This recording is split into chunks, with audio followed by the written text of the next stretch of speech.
ರಾಧೆ ರಾಧೆ ನಮಸ್ತೆ ಎಲ್ಲರಿಗೂ welcome back to my channel. ಇವತ್ತು ಬಾದಾಮಿಯ ಮೇನ್ ಬಸ್ತಿಯಲ್ಲಿ ಏನೇನಿದೆ ಅಂತ ನೋಡೋಣ ಬನ್ನಿ. ಇಲ್ಲಿ ಇದು ಮೊದಲನೆಯ ಗುಹಾಲಯ, ಕೇವ್ ನಂಬರ್ 1. ಇದು ಶೈವ ಗುಹಾಲಯ. ಇದನ್ನು ಒಂದೇ ಬಂಡೆಯಲ್ಲಿ ಕೊರೆದು ನಿರ್ಮಾಣ ಮಾಡಿದ್ದಾರೆ. ಇಲ್ಲಿ ಬಾದಾಮಿಯ ಗುಹೆಗಳ ರಚನೆ ಯಾವ ಥರ ಇರುತ್ತದೆ ಅಂದರೆ ನೋಡಿ, ಇಲ್ಲಿ ಒಂದೇ ಬಂಡೆಯಾಗಿದ್ದು ಇದು ಒಂದೇ ಥರ ರಚನೆ ಮಾಡಿದ್ದಾರೆ. ಇಲ್ಲಿ ಇದು ಚಾಲುಕ್ಯರ ದೊರೆ ಆಗಿದ್ದು 1ನೇ ಪುಲಕೇಶಿ 6ನೇ ಶತಮಾನದಲ್ಲಿ ನಿರ್ಮಾಣಗೊಂಡಿದೆ. ಇದು ಇಲ್ಲಿನ ಕಂಬಗಳು ಯಾವ ಥರ ನಿರ್ಮಾಣ ಮಾಡಿದ್ದಾರೆ ಅಂದರೆ ಇವು ಇಲ್ಲಿನೇ ಕೆತ್ತನೆ ಮಾಡಿದ್ದಾರೆ, ಬೇರೆ ಎಲ್ಲಿನೂ ತಂದಿಲ್ಲ. ಇಲ್ಲಿನೇ ಕೆತ್ತನೆ ಚೆನ್ನಾಗಿ ನಿರ್ಮಾಣ ಮಾಡಿದ್ದಾರೆ. ಇಲ್ಲಿರುವ ಮೂರ್ತಿಗಳಾಗಲಿ ಕಂಬಗಳಾಗಲಿ ಯಾವುದನ್ನು ಬೇರೆ ಕಡೆಯಿಂದ ತಂದಿದ್ದಲ್ಲ, ಇಲ್ಲೇನೆ ನಿರ್ಮಾಣ ಮಾಡಿದ್ದು. ಇದು ಮುಖ್ಯವಾಗಿ ಇದು ಶಿವನ ದ್ವಾರಪಾಲಕ ವಿಗ್ರಹ. ಇಲ್ಲಿ ಮೇಲೆ ನೋಡಿ, ಶಿವ ಪಾರ್ವತಿ ನಂದಿ ಮೇಲೆ ಕುಂತಿದ್ದಾರೆ. ಇಲ್ಲಿ ನೋಡಿ ಆದಿಶೇಷನ ವಿಗ್ರಹ, ನಾಗರಾಜನ ವಿಗ್ರಹ ಇದ್ದು ನಾಗರಾಜನ 2 ಕೈಗಳು ಕಟ್ಟಾಗಿವೆ. ಇಲ್ಲಿ ಗಂಧರ್ವ ನೋಡಿ ಎಷ್ಟು ಚೆನ್ನಾಗಿ ನಿರ್ಮಾಣ ಮಾಡಿದ್ದಾರೆ. ಇದು ಪ್ರಮುಖವಾದ ವಿಗ್ರಹ, ಅರ್ಧನಾರೀಶ್ವರ ವಿಗ್ರಹ. ಇಲ್ಲಿ ಯಾವ ಥರ ರಚನೆಯಾಗಿದೆ ಅಂತ ನೋಡಿದ್ರಲ್ಲ, 1ರಿಂದ 4ನೇ ಗುಹೆಗಳನ್ನು ನೋಡ್ಬೋದು ನಾವಿಲ್ಲಿ.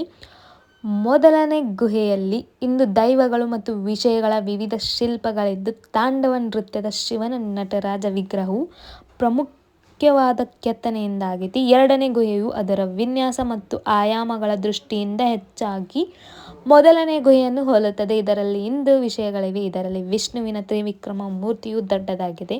3ನೇ ಗುಹೆಯು ಅತಿ ದೊಡ್ಡ ಗುಹೆಯಾಗಿದ್ದು ಇದು ವಿಷ್ಣುವಿಗೆ ಸಂಬಂಧಿಸಿದ್ದು. ಇದು ಈ ಗುಹೆ ಸಂಕೀರ್ಣದಲ್ಲಿದೆಯೇ ಅತ್ಯಂತ ನಾಜೂಕಾದ ಕೆತ್ತನೆಯನ್ನು ಹೊಂದಿದೆ. 4ನೇ ಗುಹೆಯು ಜೈನ ಧರ್ಮದ ಪೂಜೆ ಸಮರ್ಪಿತವಾಗಿದೆ. ಬನ್ನಿ ಇಲ್ಲಿ ಯಾವ ಥರ ಇದೆ ಅಂತ ನೋಡೋಣ ವಿಡಿಯೋ ಮುಖಾಂತರ.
ಇವತ್ತಿನ ವಿಡಿಯೋ ಇಷ್ಟ ಆದರೆ ಲೈಕ್ ಮಾಡಿ, ಶೇರ್ ಮಾಡಿ, ಸಬ್ಸ್ಕ್ರೈಬ್ ಮಾಡಿ.